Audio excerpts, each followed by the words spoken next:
बच्चों, अभी लॉकडाउन चल रहा है। बच्चों, लॉकडाउन के बाद जिस दिन हमारा दीदार होगा, बच्चों लॉकडाउन के बाद जिस दिन हमारा दीदार होगा, उस दिन मेरी ज़िंदगी का एक नया त्यौहार होगा, एक नया त्यौहार होगा। आज हम 9वीं कक्षा का 5वां पाठ का नाम है जूलिया। इस पाठ में जूलिया यह एक औरत का नाम है। यह गृह स्वामी के यहाँ काम करने वाली एक औरत है। इस पाठ के लेखक है अंतोन चेखव। तो सबसे पहले हम जो लेखक जी है उनका परिचय देखते हैं। देखिए, उनका जन्म 29 जनवरी 1860 लगान रोग में हुआ है और यह रूस में है। उनका जन्म कब हुआ है? 29 जनवरी 1860 और मृत्यु 15 जुलाई 1904 को हुई है। अब देखिए, उनका परिचय महान रूसी साहित्यकार अंतोन चेखव, प्रसिद्ध कथाकार, नाटककार और उनकी जो कहानियाँ है उसमें सामाजिक कुरीतियों का व्यंग्यात्मक चित्रण किया है। तो कहानियों में क्या है? जो समाज में अलग अलग प्रकार की कुरीतियाँ चल रही है उसका व्यंग्यात्मक चित्रण किया है। उनकी कृतियाँ देखिए, a dreary story, the wife यह एक उपन्यास है, कादम्बरी है। Anna on neck, a bad business, the bird market, old age Grisha आदि कहानियाँ है। इवानोव द चैरी आर्चर्ड आदि नाटक है। तो यह हुआ उनका परिचय। अब उन्होंने गद्य संबंधी क्या लिखा है वह हम देखते हैं। देखिए, एकांकी, इसका आकार छोटा होने के कारण इसमें एक ही कथा होती है। बच्चों, अभी हम जूलिया यह एक एकांकी देखने वाली है और लेखक कहता है जो एकांकी होती है उसका विषय बहुत छोटा होता है। इसकी कथा व संवाद आदि से अंत तक रोचक और आकर्षक होते हैं। जो कथा होती है, एकांकी होती है, उसकी शुरुआत और अंत बहुत रोचक होता है। प्रस्तुत एकांकी में रचनाकार ने दब्बूपन को त्याग कर अपने अधिकार और न्याय को सजग रहने हेतु प्रेरित किया है। तो जूलिया को गृह स्वामी जी यही बताते हैं कि इस समाज की जो कुरीतियाँ हैं, समाज में जो अन्याय होता है उसे डरना नहीं। इस पाठ में सबसे पहले नौकरी पेशा अभिभावकों को अपने बच्चे शिशुपालन केंद्र में रखने पड़ते हैं। देखो बच्चों, आजकल क्या हुआ है, पति पत्नी दोनों नौकरी करते हैं और उनके बच्चे पालने के लिए घर में कोई नहीं होता, इसलिए उन्हें बच्चों की देखभाल करने के लिए कोई औरत रखनी पड़ती है। फिर बच्चों को केंद्र में रखने के कारणों पर हमें चर्चा करनी है। बच्चों को वहाँ भेजने पर उनके मन में जो विचार आते होंगे, क्या क्या विचार आते होंगे, उस पर भी हमें सोचना है। इस तरह हमें इन समस्याओं का हल करना है। अभी देखिए, यह एक एकांकी है, अभी शुरू होती है। एकांकी में गवर्नेंस सेविका की मार्मिक पीड़ा, व्यवस्था का सजीव चित्रण और शोषण से मुक्ति पाने का प्रभावी संदेश दिया है। तो शोषण से जूलिया को मुक्त करने के लिए गृहस्वामी ने एक संदेश दिया है। अभी गृहस्वामी क्या कहते हैं देखिए, किसी ने मोहब्बत लिखी तो किसी ने करार लिखा, किसी ने मोहब्बत लिखी तो किसी ने करार लिखा। गृहस्वामी ने अपने हर एक शेर में बस जूलिया तेरा इंतज़ार लिखा, बस जूलिया तेरा इंतज़ार लिखा। अभी जूलिया गृहस्वामी के घर में हर दिन काम करने के लिए आती है, तो गृहस्वामी उसका इंतज़ार करते हैं। इंतज़ार वाट पहाने, इंतज़ार करते हैं, इसलिए उन्होंने जूलिया के बारे में ऐसा कहा है। अभी देखो, जूलिया आपने मुझे बुलाया था मालिक।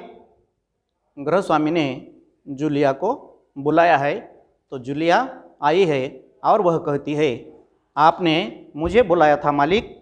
गृहस्वामी, हाँ हाँ बैठ जाओ जूलिया, खड़ी मत रहो। जूलिया आती है और शुक्रिया करके बैठ जाती है। गृहस्वामी, जूलिया मैं तुम्हारी तनख्वाह का हिसाब करना चाहता हूँ। मेरे ख्याल से तुम्हें पैसों की ज़रूरत होगी, और जितना मैं तुम्हें जान सका हूँ, मुझे लगता है कि तुम अपने आप पैसे भी नहीं मांगोगी, इसलिए मैं खुद ही तुम्हें पैसे देना चाहता हूँ। हाँ, तो तुम्हारी तनख्वाह 30 रूबल महीना तय हुई थी, तनख्वाह पगार। तो जूलिया को गृहस्वामी ने अभी 1 महीने के 30 रूबल, रूबल यह एक रूसी चलन है। जैसे हम भारत में 1 रुपया कहते हैं, वैसे रूस में उसे $1 कहते हैं। तो रूबल में उन्होंने 30 रूबल उसकी तनख्वाह तय की है। जूलिया, जी नहीं मालिक, मुझे तो आपने 40 रूबल तय किए हैं। मालिक कहता है 30 रूबल। अब जूलिया कितने कहती है, कितने कहती है, बोलो 40। हाँ बराबर है बच्चों, 40 रूबल। गृहस्वामी, नहीं भाई 30। ये देखो डायरी के पन्ने निकालता है, ये देखो डायरी में मैंने इसमें नोट कर रखा है, मैं बच्चों की तनख्वाह, देखभाल और उन्हें पढ़ाने वाली हर गवर्नेंस काम करने वाली औरत, गवर्नेंस को 30 रूबल महीना ही देता हूँ। तुमसे पहले जो गवर्नेंस थी उसे भी मैं 30 रूबल ही देता था। अभी देखो गृहस्वामी जूलिया के 1 महीने के तनख्वाह का हिसाब कर रहे हैं। जूलिया कहती है, आपने मुझे 40 रूबल तनख्वाह तय की है, और मालिक क्या कहते हैं, नहीं नहीं नहीं नहीं, मैंने आज तक जितनी औरतों को घर में काम के लिए रखा है उन्हें मैंने कितनी तनख्वाह दी है, 30 रूबल ही दी है। अच्छा, तो तुम्हें हमारे यहाँ काम करते हुए 2 महीने हुए हैं। जूलिया, जी नहीं 2 महीने 5 दिन। जूलिया उत्तर देती है, स्वामी जी मुझे 2 महीने और 5 दिन हुए हैं। गृहस्वामी, क्या कह रही हो जूलिया, ठीक 2 महीने हुए हैं। भाई मैंने डायरी में सब नोट कर रखा है। हाँ, तो 2 महीने बनते हैं 60 रूबल, लेकिन 60 रूबल तभी बनते हैं जब महीने में तुमने 1 दिन भी छुट्टी न ली हो। गृहस्वामी उसके काम का हिसाब कर रहे हैं और वे कहते हैं, तुमने 2 महीने काम किया है, लेकिन 2 महीने में 1 दिन भी तुमने अगर छुट्टी नहीं ली है तो तुम्हारे उतने रूबल बनते हैं। तुमने इतवार को छुट्टी मनाई है, उस दिन तुमने कोई काम नहीं किया, सिर्फ कोल्या को घुमाने के लिए ले गई थी। कोल्या गृहस्वामी का बच्चा है, उसका नाम है कोल्या। ये तो तुम भी मानोगी कि बच्चे को घुमाने के लिए ले जाना कोई काम नहीं होता। इसके अलावा तुमने 3 छुट्टियां और ली है, ठीक है ना? तो गृहस्वामी जूलिया को कहते हैं, कोल्या को घुमाना कोई काम नहीं होता। इसके अलावा तुमने और कितनी छुट्टियां ली है? 3 छुट्टियाँ ली है। जूलिया, जी आप कह रहे हैं तो ठीक है। गृहस्वामी, अरे भाई मैं क्या गलत कह रहा हूँ? हाँ तो 9 इतवार और 3 छुट्टियाँ यानी 12 दिन तुमने काम नहीं किया। गृहस्वामी ने उसके काम करने का हिसाब लगाया है और वे क्या कहते हैं, तुमने कुल मिलाकर 12 दिन काम ही नहीं किया है, इसलिए तुम्हारी तनख्वाह कम हो जाती है। अब देखिए, यानी तुम्हारे 12 रूबल कट गए। उधर कोल्या 4 दिन बीमार रहा और तुमने सिर्फ वान्या को ही पढ़ाया। अभी कोल्या और वान्या ये दोनों गृहस्वामी के बच्चे हैं। पढ़ाया। पिछले हफ्ते शायद 3 दिन दांतों में दर्द रहा था और मेरी पत्नी ने तुम्हें दोपहर बाद छुट्टी दे दी थी, तो 12 और 7 19 नागे। हाँ तो भाई घटाओ 60 में से 19 कितने रहते हैं? 41 रूबल, ठीक है ना जूलिया? तो उसके पूरे छुट्टी का हिसाब करके गृहस्वामी उसे पूछ रहे हैं। जूलिया क्या कहती है देखिए, रोते स्वर में उसे रोना आ गया है। क्या करेगी बेचारी? जी हाँ, जूलिया क्या कहती है? जी हाँ। तो जूलिया के लिए देखो मालिक ने ऐसा हिसाब लगाया है। तो जूलिया कहती है, किस्मत के मीटर से खुशियों की लाइट जले या ना जले, किस्मत के मीटर से खुशियों की लाइट जले या ना जले, दर्द का बिल तो आता ही है साहब। उस पर गृहस्वामी कहते हैं, क्या कहते हैं गृहस्वामी?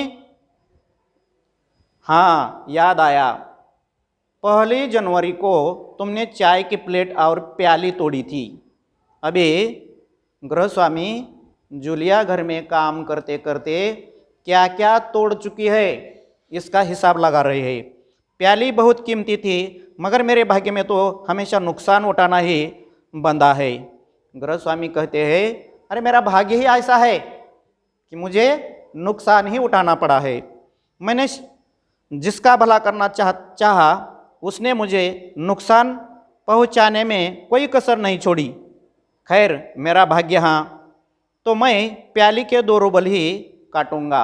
अभी 1 प्याली है, जूलिया से काम करते करते टूट गई है, तो गृहस्वामी ने उसके कितने रूबल लगाए?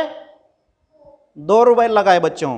अब देखो उस दिन तुमने ध्यान नहीं दिया और वहाँ किसी टहनी की खरोच लगने से बच्चे की जैकेट फट गई। अब प्याली का हिसाब लगाया है। उसके बाद बच्चे की थोड़ी सी जैकेट फट गई है, उसका भी हिसाब लगा रहे हैं। 10 रूबल उसके गए।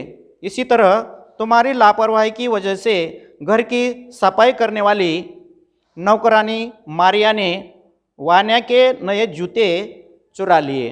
अभी देखो प्याली, जैकेट और फिर किसका हिसाब लगा रहे हैं? देखो ध्यान दो जूलिया, जी सुन रही हूँ। अभी जूलिया क्या कहती है, मालिक पहले हमें रुला दो, मालिक पहले हमें रुला दो, फिर कहते हो भुला दो। रुलिया क्या कहती है, मालिक पहले हमें रुला दो और फिर कहते हो भुला दो। उस पर गृहस्वामी कहते हैं, हाँ ठीक है। अब देखो भाई, तुम्हारा काम बच्चों को पढ़ाना और उनकी देखभाल करना है, तुम्हें इसी के तो पैसे मिलते हैं। तुम अपने काम में ढील दोगी तो पैसे कटेंगे या नहीं? मैं ठीक कह रहा हूँ ना? तो जूतों के 5 रूबल और कट गए। और हाँ 10 जनवरी को मैंने तुम्हें 10 रूबल दिए थे। अभी जूतों का भी हिसाब लगा रहे हैं। कितने रूबल दिए थे? 10। जूलिया, नहीं आपने कुछ नहीं मुझे दिया था। वे कहते हैं मैंने 10 रूबल दिए और वह कहती है आपने मुझे कुछ भी नहीं दिया था। गृहस्वामी, अरे मैं क्या झूठ बोल रहा हूँ, मैं डायरी में हर चीज़ नोट कर लेता हूँ। तुम्हें यकीन न हो तो दिखाओ डायरी। और उसे डायरी निकाल कर दिखाते हैं। दिखाओ डायरी। जूलिया, आप कह रहे हैं तो आपने दिए ही होंगे। गृहस्वामी, दिए होंगे नहीं, दिए है। ठीक है, घटाओ 27, 41 में से बचे 14। क्यों, हिसाब ठीक है ना? अभी गृहस्वामी जी जूलिया से पूरा हिसाब ले रहे हैं। जूलिया, मुझे अभी तक एक ही बार कुछ पैसे मिले थे और वो मुझे मालकिन ने दिए थे सिर्फ 3 रूबल। अबे जूलिया कह रही है, मुझे आपने अभी तक 1 रूबल नहीं दिया है। मुझे मालकिन ने कितने रूबल दिए थे? 3 रूबल दिए थे। अच्छा, और इतनी बड़ी बात तुम्हारी मालकिन ने मुझे बताई तक नहीं। देखो तुम ना, अभी गृहस्वामी बहुत गुस्से में आए हैं और वे जूलिया को 3 रूबल के कारण कैसे डांटते हैं। देखो, बताती तो हो जाता ना अनर्थ। खैर, देर से सही मैं इसे भी डायरी में नोट कर लेता हूँ। अभी मालकिन ने जूलिया को 3 रूबल दिए थे। यह मालिक को मालूम नहीं था। किसने बताया? किसने बताया? जूलिया ने बताया। तो मालिक कहते हैं, अभी ये 3 रूबल भी मैं डायरी में नोट कर लेता हूँ।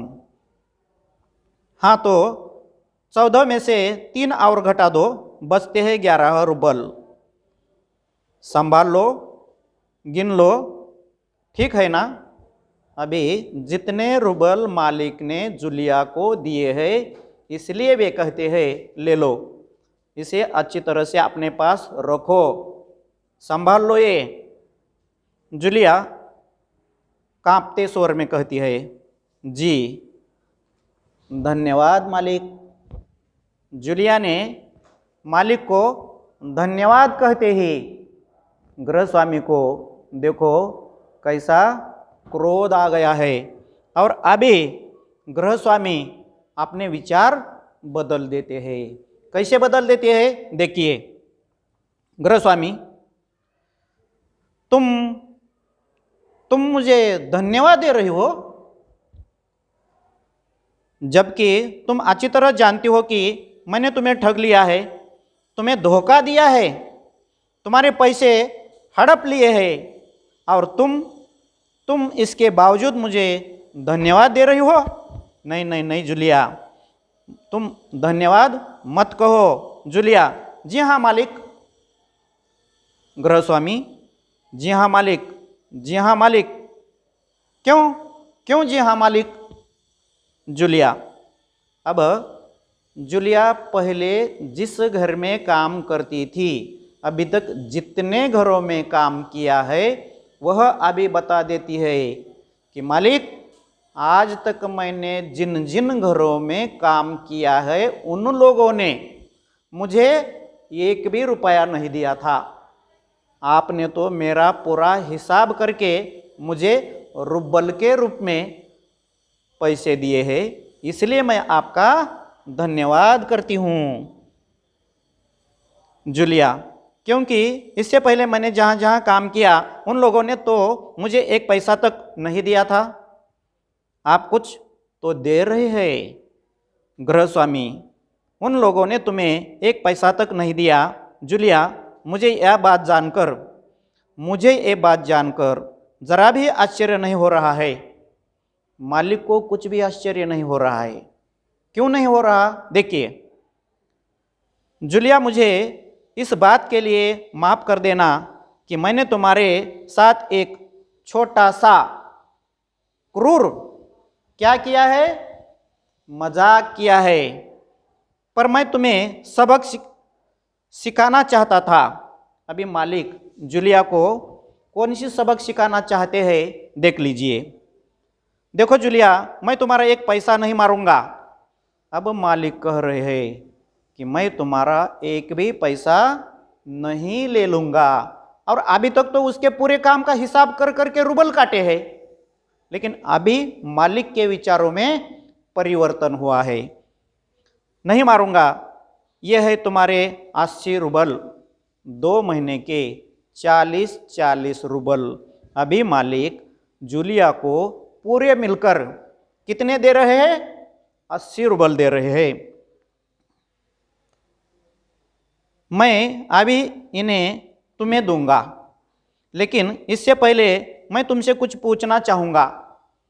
अभी 80 रूबल देने से पहले गृह स्वामी जी जूलिया को कुछ पूछना चाहते हैं। वे अभी क्या पूछना चाहते हैं देखिए। लेकिन इससे पहले मैं तुमसे कुछ पूछना चाहूँगा। जूलिया, क्या ये जरूरी है कि इंसान भला कहलाने के लिए इतना दब्बू, भीरू और बोदा बन जाए? अभी गृह स्वामी जूलिया को समझाते हैं कि देखो जूलिया, इस समाज में रहना है तो किसी को डरना नहीं। तुम दब्बू बन रही हो, बन जाए कि उसके साथ जो अन्याय हो रहा है उसका विरोध तक न करे, बस खामोश। अभी खामोश कहते ही जूलिया क्या कहती है देखिए। इंतजार की आरजू अब खो गई है, इंतजार की आरजू अब खो गई है, खामोशियों की अब आदत हो गई है। जूलिया को चुप रहने की और सहने की आदत हो गई है। रहे और सारी ज्यादतियाँ सहता जाए। नहीं जूलिया, नहीं, इस तरह खामोश रहने से काम नहीं चलेगा।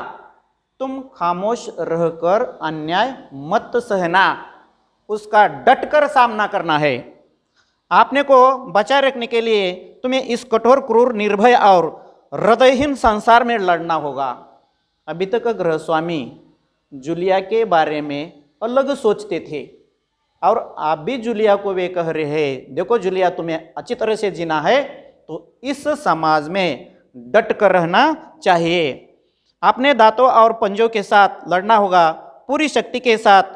मत भूलो जूलिया, इस संसार में दब्बू और रीढ़ रहित लोगों के लिए कोई स्थान नहीं है, कोई स्थान नहीं है। अभी गृह स्वामी जी जूलिया को कैसा जीना है और डटकर कैसा जीना है यह पूरा समझा रहे हैं। इसलिए बच्चों, आपको जूलिया इस पाठ का अच्छी तरह से पढ़ के अभ्यास करना चाहिए, करना है। और इसके नीचे जो भी प्रश्न उत्तर दिए हैं वह स्वाध्याय में लिखकर हमें दिखाना है। इसलिए मैं कहता हूँ, अभ्यास ज़्यादा बातें कम, अभ्यास ज़्यादा बातें कम, मेहनत से है शाने वतन, शाने वतन। यहाँ यह पाठ पूरा होता है।